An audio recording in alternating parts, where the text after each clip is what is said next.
E aí a gente vai ouvir agora com o Rafael Augustos aí mais detalhes sobre a manifestação do Alexandre de Moraes, aí falando sobre o que ele chamou de extremistas que vão sofrer o peso da lei. Rafa, com você.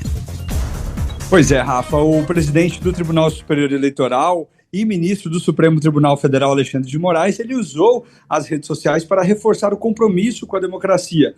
No Twitter, o ministro afirmou que as manifestações são livres, mas que os extremistas vão sofrer o peso da lei.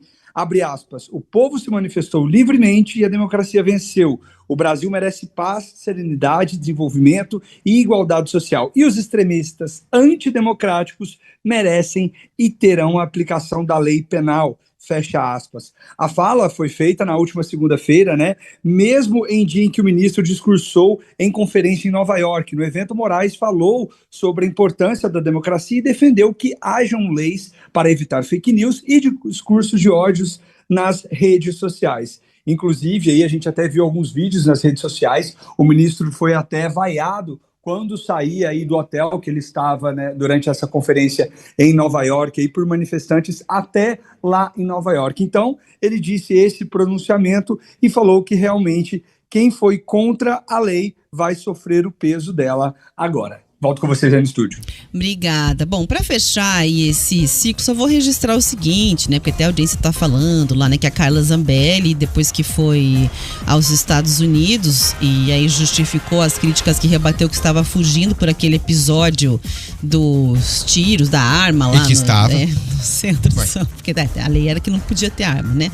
Então, na época da questão eleitoral, só pra gente pontuar aqui, né? Então, ela logo em seguida, ela acabou indo pros Estados Unidos falando que foi lá lutar pelo direito de liberdade de expressão, denunciou o Supremo, né, TSE, a OEA por violação de direitos humanos. Mas ao mesmo tempo que a gente traz essa informação, por exemplo, tem apurações paralelas aí de outros veículos de comunicação, no caso da Belo Megali, que eu sei que eu vou mencionar aqui, parte da audiência vai até questionar, dizendo que o comando do PL, por exemplo, e a notícia de hoje, tá? Com a data de hoje.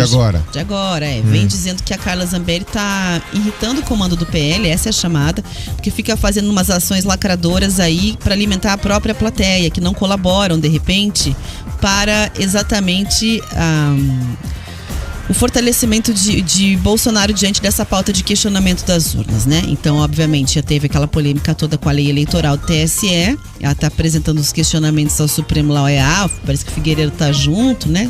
O que vai acontecer apresentando para a OEA? Assim, ela tá conseguindo manchetar. Então, assim, basicamente é isso. Daí, assim, o questionamento que eles estão fazendo lá, por exemplo, é como é que o Bolsonaro capitaliza politicamente com essas ações, né? Dizem que tem umas aspas, até falando assim, com o Bolsonaro, alguma coisa assim, né? Já teria tido uma análise daquele confronto que já prejudicou nas urnas, por exemplo, com um determinado comportamento, né? Uma atitude chamada de incendiária por um correligionário do PL, lá vocês podem acessar para ver a matéria. É só para eu trazer os pontos para análise, certo? Tô trazendo a informação que está publicada lá.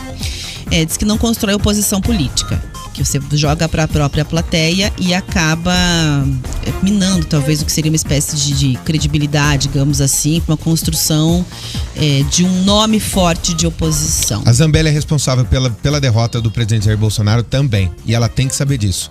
Teve manifestação de um dos filhos do Bolsonaro e tal, mas depois ninguém falou mais no assunto, meio que apoiando a ação dela, tá? E depois ninguém falou mais nada. Tanto que ele apagou o tweet depois, foi o Flávio. Foi Flávio Bolsonaro que apagou. Ele apagou. Ela foi uma das responsáveis numa eleição assim. A turma tá perguntando lá na live, vocês daí divulgando e tal, isso tudo, porque foi realmente, ela entrou com a ação, mas é isso. O que a OEA pode interferir no Brasil? Nada. Lembre-se, o país é soberano. 2. Foram os auditores da OEA que estiveram aqui, representantes da OEA, de várias instituições diferentes do mundo inteiro, que disseram que a eleição foi limpa. Ela vai recorrer onde disseram que a eleição foi limpa. A Carla Zambelli, ela tem que parar de fazer o jogo pra torcida, ela tem que ser deputada. Ficou uma análise interna política, e isso a gente tem que se conversar com a nossa audiência, embora a gente saiba que a audiência essencialmente é a direita, obviamente, né?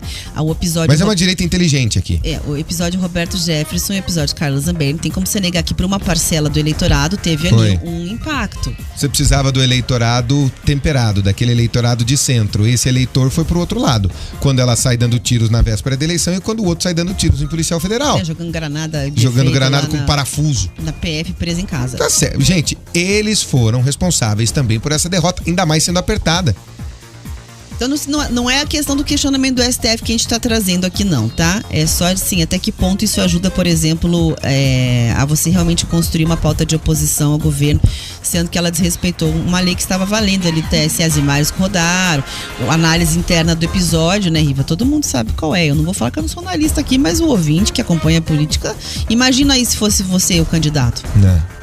Pegou mal, pegou ruim, ela tinha coisas para decidir ali no período. O vídeo que tinha naquela semana do presidente da República era, olha, se eu me expressei de alguma maneira que... Perdão, se eu falei de um jeito assim, a minha pauta é essa, minha pauta é uma pauta família e tal, não sei o quê. Ele falou, mas assim, se eu me expressei... Aí você olha episódios de... Quem tá com ele no palanque o tempo inteiro dando tiro nas pessoas quando não podia estar com arma. Vamos lá. O que foi contribuinte para essa eleição? O TSE pesou mais a mão, sim, para um lado que para o outro, mas foi muito mais provocado. Foi a randolfização da justiça, o tempo inteiro sendo provocado, coisa que o PL não fez do outro lado. Quando fez, teve decisões a favor, mas aí já era tarde demais. Você teve a disputa de fake news de um lado e do outro. E o Janones entrou na disputa e falou, não, você vai falar 10 mentiras sobre mim, eu vou falar 11 sobre você. E ainda citou a frase, eu não preciso de mentiras pra falar desse governo, é só pegar o que ele faz. Não foi isso que ele falou? Fez. Não, depois nas redes de direita teve piada que ele vai ser o...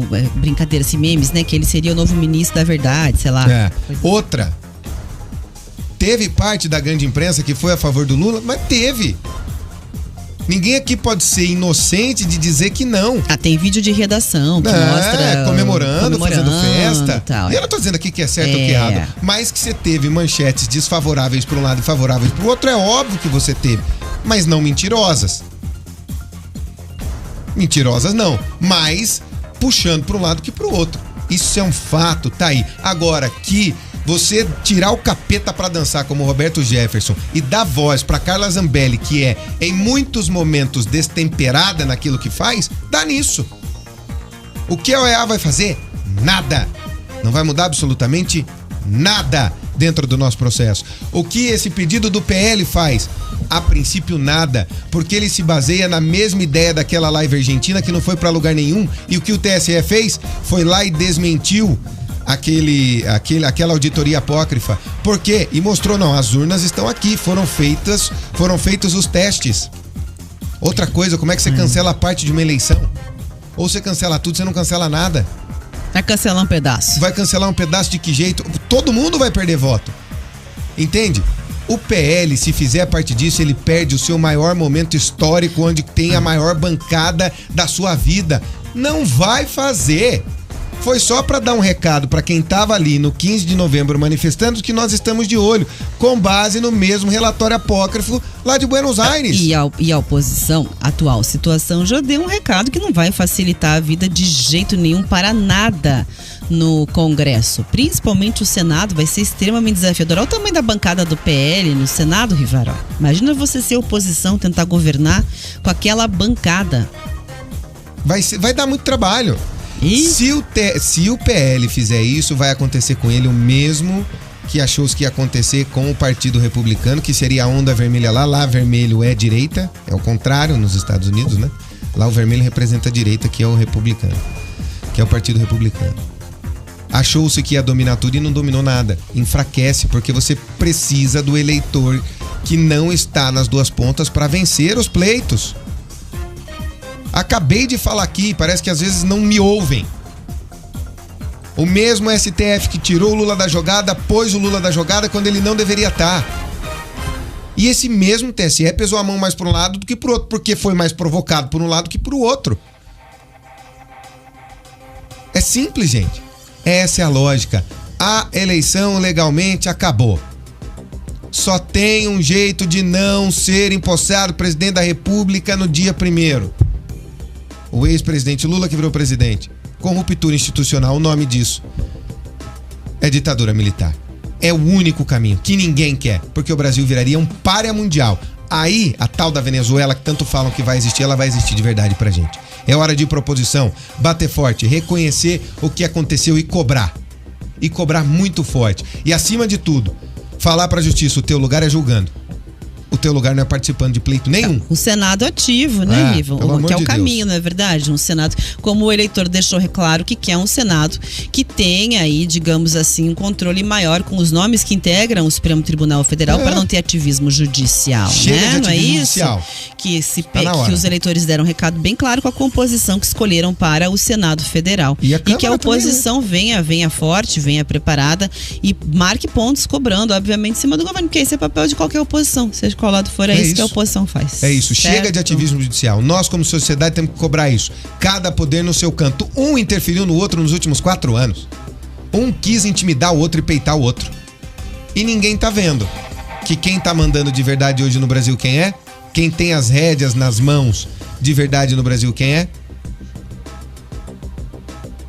Aí é que a gente se engana. Falaram aqui do meu lado, Xandão. Quem tem o orçamento na mão para decidir fazer o que quiser se chama Parlamento Brasileiro. O Congresso quieto hoje manda no nosso país, enquanto os outros dois brigam. É isso que tá acontecendo.